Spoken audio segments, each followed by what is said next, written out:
My name is Anna. I am 55 years old. I am married to my husband, Michael.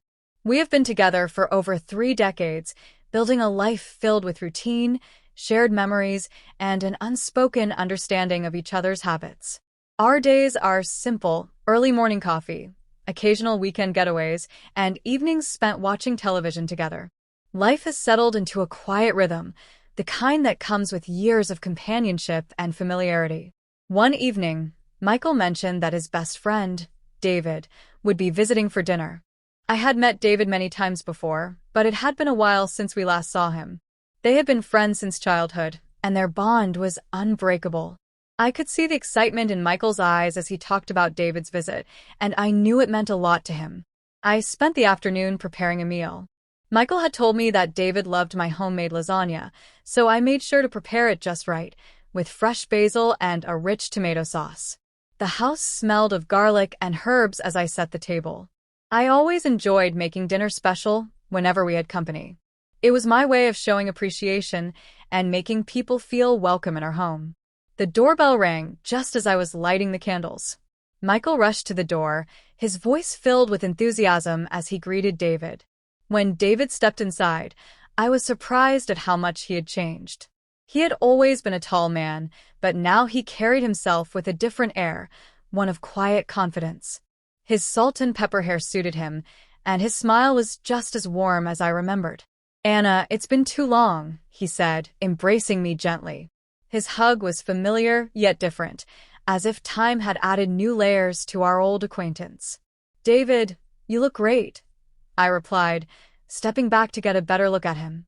Michael poured drinks, and the three of us settled into easy conversation. They reminisced about their younger days, stories of childhood mischief, college pranks, and long road trips. I had heard many of these stories before, but I enjoyed listening to them. Watching Michael laugh so freely made me happy. Dinner was lively, filled with laughter and clinking glasses.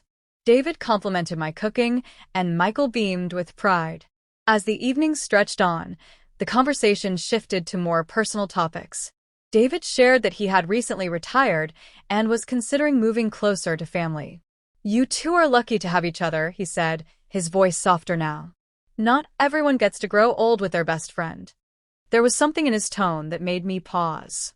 It wasn't sadness, but rather a quiet reflection. I suddenly wondered about his life, the sacrifices he had made, the choices that led him here, alone at this stage in life. After dinner, I cleared the table while Michael and David moved to the living room. Their voices drifted into the kitchen as I washed dishes. I glanced over at them. Two men who had known each other longer than I had known my husband. There was something beautiful about lifelong friendships, about the way they could pick up right where they left off no matter how much time had passed. As David prepared to leave, he turned to me. "Thank you for dinner, Anna. It really meant a lot." I smiled. "Come by any time, David. You're always welcome here." After he left, Michael sighed contentedly. "That was nice, wasn't it?" I nodded, pouring us both a final cup of tea before bed. The night had reminded me that life wasn't just about the big moments. It was about evenings like this, shared with people who had walked beside us for years. Over the next few days, I found myself thinking about David more than I expected. Not in a romantic way, but rather as a person who had suddenly reminded me of the passing of time. I had always known him as Michael's best friend, but I had never considered the depth of his life outside of our occasional visits. I wondered if he was lonely. A week later, Michael suggested we invite David over again. I agreed, happy that my husband wanted to keep his friend close. When David arrived, he brought a bottle of wine and a small bouquet of flowers for me. "A thank you for last time," he said with a smile. That evening was even more relaxed than the last. David told us stories we hadn't heard before, and Michael shared memories from our early years of marriage. It felt good to talk about the past, to relive moments that shaped us. As the weeks went by, David became a more frequent visitor. Sometimes he would come for dinner, other times he would stop by just to chat with Michael. They started watching sports together on Sundays, just like they used to when they were younger. I could see how much it meant to my husband to have his best friend around. It was comforting in a way I hadn't expected. One afternoon, while Michael was out running errands, David stopped by unannounced. "I hope I'm not intruding," he said. "Of course not," I replied, inviting him in. We sat in the kitchen, and I poured us both a cup of coffee. For the first time, we talked one-on-one, without Michael as the center of conversation.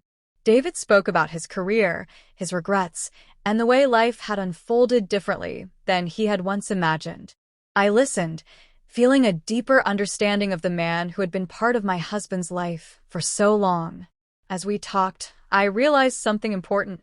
While Michael and David had their bond, I was also forming my own connection with him, not as just my husband's best friend, but as a person I respected and cared for in my own right.